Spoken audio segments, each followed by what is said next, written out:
Hey friends, welcome to my channel. ಇವತ್ತು ನಾವು ಒಂದು ಗ್ಲಾಸ್ ರವದಿಂದ ತುಂಬ ಜಾಸ್ತಿ ಹಪ್ಪಳ ಮಾಡ್ಬೋದು. ಮತ್ತು ಇದು ತುಂಬ ಅಂದರೆ ತುಂಬ ಟೇಸ್ಟಿ ಕೂಡ ಇರುತ್ತೆ.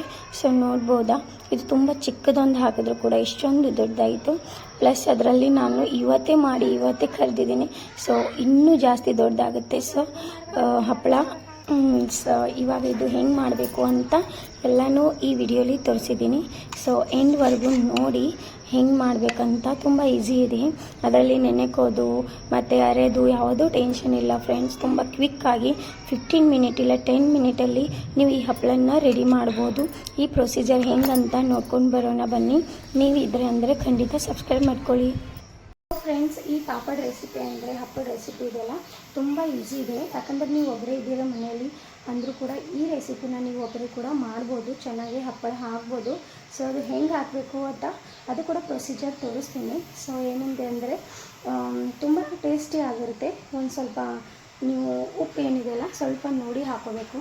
ಅಂದರೆ ನಿಮಗೆ ಎಷ್ಟು ರುಚಿ ಬೇಕೋ ಅಷ್ಟು ಹಾಕೋಬೇಕು. ನಾನು ಉಪ್ಪು ಆಲ್ರೆಡಿ ಹಾಕ್ಕೊಂಡು ಇಟ್ಟಿದ್ದೀನಿ, ನೋಡ್ಬೋದಾ. ಇವಾಗ ಸ್ವಲ್ಪ ನೀರು ಹೊಯ್ದಾಗ್ತಾ ಇದೆ, ನೋಡ್ಬೋದಾ. ಸೊ ಇವಾಗ ಏನಿದೆ ಅಂದರೆ ದೊಡ್ಡ ಪಾತ್ರೆ ತೊಗೊಂಡಿದ್ದೀನಿ. ಈ ಪಾತ್ರೆಯಲ್ಲಿ 8 ಗ್ಲಾಸ್ ನೀರು ಹಾಕ್ಕೊಂಡಿದ್ದೀನಿ ಮತ್ತು ಅದಕ್ಕೆ ಸ್ವಲ್ಪ ಬಾಯ್ಲ್ ಮಾಡೋಕ್ಕೆ ಬಿಟ್ಟಿದ್ದೀನಿ. ಈ ಗ್ಲಾಸ್ ಅಂತ ಮೆಜರ್ಮೆಂಟ್ ತೊಗೋತಾ ಇದ್ದೀನಿ, ಅಂದರೆ ಅಳತೆ ಮಾಪು ತೊಗೋತೀನಿ. ಯಾವ ಗ್ಲಾಸಲ್ಲಿ ನೀವು ಮೆಜರ್ ತೊಗೊಂಡಿರ್ತಾರ ಅದೇ ಗ್ಲಾಸಲ್ಲಿ ನೀವು 8 ಗ್ಲಾಸ್ ನೀರು ತೊಗೋಬೇಕು. ಸೊ ನೀರು ಬಾಯ್ಲ್ ಮಾಡೋಕ್ಕೆ ಬಿಟ್ಟಿದ್ದೀನಿ. ಇವಾಗ 1 ಗ್ಲಾಸ್ ರವೆ ಕೂಡ ತೊಗೋತಾ ಇದ್ದೀನಿ. ತುಂಬ ಈಸಿ, ಕ್ವಿಕ್ ಮತ್ತು ತುಂಬ ಟೇಸ್ಟಿಯಾಗಿ ಈ ಪಾಪಡಿ ಮಾಡ್ಬೋದು, ಹಪ್ಪಳ ಅನ್ಬೋದು. ಸೊ ಈ ಬೇಸಿಗೆ ದಿನಲ್ಲಿ ಎಲ್ಲರೂ ಕೂಡ ಮಾಡ್ತಾ ಇರ್ತಾರೆ. ಸೊ ಆ ಕಾರಣದಿಂದ ನನ್ನ ಕಡೆಯಿಂದ ಈ ರೆಸಿಪಿನ ನಾನು ಶೇರ್ ಮಾಡ್ಕೊಂಡಿದ್ದೀನಿ. ನೋಡಿ, ತುಂಬ ಚೆನ್ನಾಗಿ ಟೇಸ್ಟಿಯಾಗಿರುತ್ತೆ. ಇವಾಗ ಬಾಯ್ಲ್ ಆಗಿದೆ ನೋಡಿ. ಇವಾಗ ಸ್ವಲ್ಪ ಉಪ್ಪು ಕೂಡ ಅದರಲ್ಲಿ ಬೆರೆಸಿದ್ದೀನಿ. ಜಾಸ್ತಿ ಉಪ್ಪು ಹಾಕೋದಿಲ್ಲ, ಸ್ವಲ್ಪನೇ ಹಾಕ್ಬಿಡಿ. ಇವಾಗ ಉಪ್ಪು ಸ್ವಲ್ಪನೇ ಹಾಕಬೇಕು. ಹಪ್ಪಳ ಹಾಕುವಾಗ ಅಂದರೆ ಸ್ವಲ್ಪ ಬಿಸಿ ಥರದೇ ಹಪ್ಪಳ ಹಾಕೊಂಡು ಬಿಡಬೇಕು, ಇಲ್ಲಾಂದರೆ ಗಟ್ಟಿ ಆಗುತ್ತೆ ಫ್ರೆಂಡ್ಸ್. ಇವಾಗ ನಾನು ಮಿಕ್ಸ್ ಮಾಡ್ಕೊತಾ ಇದ್ದೀನಿ. ನೋಡಿ, ಸ್ವಲ್ಪ ಮಿಕ್ಸ್ ಮಾಡ್ಕೊಂಡ್ಬಿಡ್ತೀನಿ.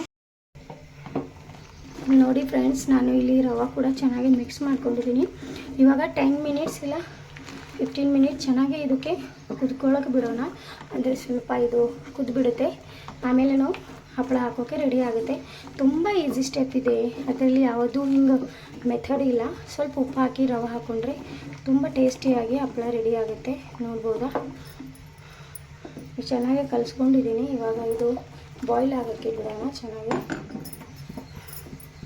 ಫ್ಲೇಮನ್ನು ಕೂಡ ನಾನು ಹಾಯಿ ಇಟ್ಕೊಂಡಿದ್ದೀನಿ. ಇವಾಗ ನೋಡ್ತಾ ಇದ್ದೀರಾ, ಮತ್ತು ಅಂದರೆ ನಮ್ಮ ಹಪ್ಪಳ ಹಿಟ್ಟು ಪೂರ್ತಿಯಾಗಿ ರೆಡಿ ಆಗಿದೆ. ಸೊ ಇವಾಗ ನಾವು ಈ ಸುಡ ಹಿಟ್ಟನ್ನೇ ನಾವು ಮೇಗೆ ಹೋಗಿ ಹಪ್ಪಳ ಹಾಕೊಂಡು ಬಿಡಬೇಕು.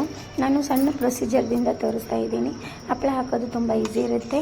ಸೊ ಅಂದರೂ ಕೂಡ ನಾನು ಪ್ರೊಸೀಜರ್ ಏನಿದೆಯಲ್ಲ ಈ ಥರ ಒಂದು ಪ್ಲಾಸ್ಟಿಕ್ ಪೇಪರಲ್ಲಿ ಹಾಕೋತಾ ಇದ್ದೀನಿ. ಸೊ ನೋಡ್ಬೋದಾ, ಈ ಥರ ನೀವು ಹಾಕೊಂಡು ಬಿಡಬೇಕು. ತುಂಬ ಈಸಿ, ಜಾಸ್ತಿ ಟೈಮ್ ಕೂಡ ತೊಗೊಳ್ಳೋದಿಲ್ಲ. ಮತ್ತಂದರೆ ಬಿಸಿಲಲ್ಲಿ ಒಣಗೋಕ್ಕೂ ಕೂಡ ಟೈಮ್ ತೊಗೊಳ್ಳೋದಿಲ್ಲ. ಈ ಥರ ಎಲ್ಲಷ್ಟು ಹಪ್ಪಳ ಹಾಕೊಂಡು ಬಿಟ್ಟಿದ್ದೀನಿ ನೋಡಿ ಫ್ರೆಂಡ್ಸ್. ಸೊ ಈ ರೆಸಿಪಿ ಹೆಂಗೆ ಅನ್ನಿಸ್ತಾ ಅಂತ ಖಂಡಿತ ಕಮೆಂಟ್ ಮೂಲಕ ತಿಳಿಸಿ. Thank you, bye.